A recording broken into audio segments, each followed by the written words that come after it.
हर के दारब खौफे हकदार दिल मदगम जन्नतुल मअवादे हद ओ रामकाम।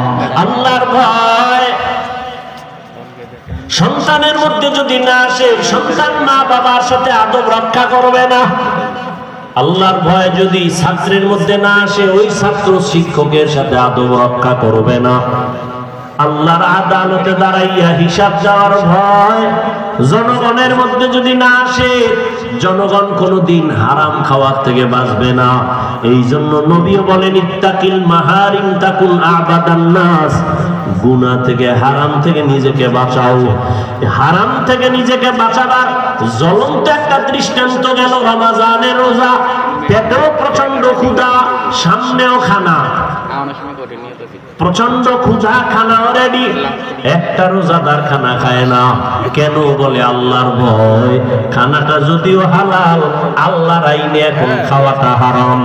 আল্লাহ পাক বলেন, এই সবকটা বাকি 11 মাস পালন কর। ক্ষুধা আছে, খানাও আছে, খাও না কেন? আল্লাহর বিধানে হারাম। 11 মাস ক্ষুধাও থাকবে, খানাও থাকবে। খাওয়ার আগে হিসাব মিলাইয়া দেখবা আল্লাহর বিধানে পানিটা হালাল না হারাম। হালাল হলে পান করো, হারাম হলে অ্যাবাউট করো। এই 11 মাসে এই বিধান যদি চালু রাখতে পারো, তুমি মুত্তাকি হইয়া জান্নাতের চেহারাটা দেখিয়া জান্নাতে যাইতে পারবা। ও আমার কলিজার যুবক বাবারা, আল্লাহর ভয় অন্তরে জমা করার জন্য একটাই পথ। আল্লাহর ওলি যারা, তাদের নেক নজর নাও। তাদের নেক নজর নিয়া নিজের আমলকে সুন্দর করো, নামাজ ধরো, মা বাবার খেদমত করো। আল্লাহ ওলিদের নেক নজর না লাগানো পর্যন্ত অন্তর দোলাই হবে না, তাকওয়া অন্তরে জমা হবে না। আর তাকওয়া অন্তরে যত আসবে না, ততক্ষণ বান্দা গুনাহমুক্ত হওয়া সম্ভব না। ও আমার কলিজার যুবক বাবারা, তোমাদের মতো কত যুবক জেনারেল লাইনে থাকিও নামাজ পড়ে, মা বাবার সাথে ভালো আচরণ করে, অভাব নাই, চাকরি করে, লেখাপড়া করে, নামাজ পড়ে।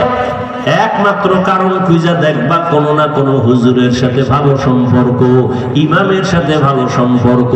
ঢাকা কলেজে লেখাপড়া করে ছেলেটা, 5 বেলার নামাজ পড়ে, দাড়িও উঠতেছে, পাগড়িও মাথায়, একবারও নামাজ ছাড়ে না। আল্লাহর ভয় আসছে উলামায়ে কেরামের নেক নজরের মাধ্যমে। ও পর্দার আড়ালের আম্মা জানেরা, বোনেরা, আল্লাহ আপনাদের এত মর্যাদা দান করেছেন। ওই জুবায়দার কথা বলেছিলাম, কোরআনে হাফেজা, এত বড় বাদশা হারুন রশিদের ঘরে থাইকা আল্লাহর মোহাব্বত নিয়া 24 ঘন্টা ঘরের মধ্যে তেলাওয়াত। আপনাকে তো আল্লাহ এত বড় না দিল, যতটুকুই পেয়েছেন আপনার স্বামীর, আপনার ঘরের কামাইয়ের অভাব নাই। আপনি কেন বেপরদায় চলবেন? স্বামীর হালাল কামাই নিয়ে শুকর আদায় করবেন। সন্তান আল্লাহ দান করলে নেক আমলওয়ালা বানাবেন, নেককার সন্তান রেখে যাবেন, আপনার জীবনটা বড় ধন্য হয়ে যাবে। আপনার সন্তান ডাক্তার হবে, বাধা নাই, ইঞ্জিনিয়ার হবে, বাধা নাই, 5 ওয়াক্ত নামাজ পড়ে মা বাবার জন্য দোয়া করবে, উলামায়ে কেরামের নেক নজর নিয়ে চলবে। আপনার মরিয়া গেল জীবনটা ধন্য হয়ে যাবে। এখনো সময় আছে, তওবা করে নেন, আর বেপরদায় চলবেন না। আপনার মতো কত মা, কত বোন পর্দা করে স্বামীর মাল হেফাজত করে, নামাজ ছাড়ে না, সন্তানগুলো নেক আমলওয়ালা বানায় গেল, হাফেজে কোরআন বানাইলো। আল্লাহর কাছে দোয়া করেন, সন্তান আল্লাহ দান করেছেন বা করবেন, ওই সন্তান একজন 5 ওয়াক্ত নামাজি, আলেমদের নেক নজরওয়ালা বানাবেন, স্বামীর মাল হেফাজত করবেন, হারাম কামাই ঘরে যেন আনার সুযোগ না হয়। আল্লাহর বান্দাদের নিয়ে দোয়া করবেন, স্বামীর জন্য দোয়া করবেন।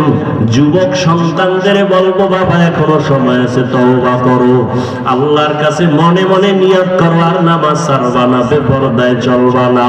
মা বাবার দোয়া নিয়া, উলামায়ে কেরামের দোয়া নিয়া, শিক্ষকের দোয়া নিয়া, আল্লাহর মহব্বত নিয়া, নবীর আদর্শ মেনে চলবা। তওবা করার নিয়ত যদি থাকে, মরিয়া গেলে যাবো আর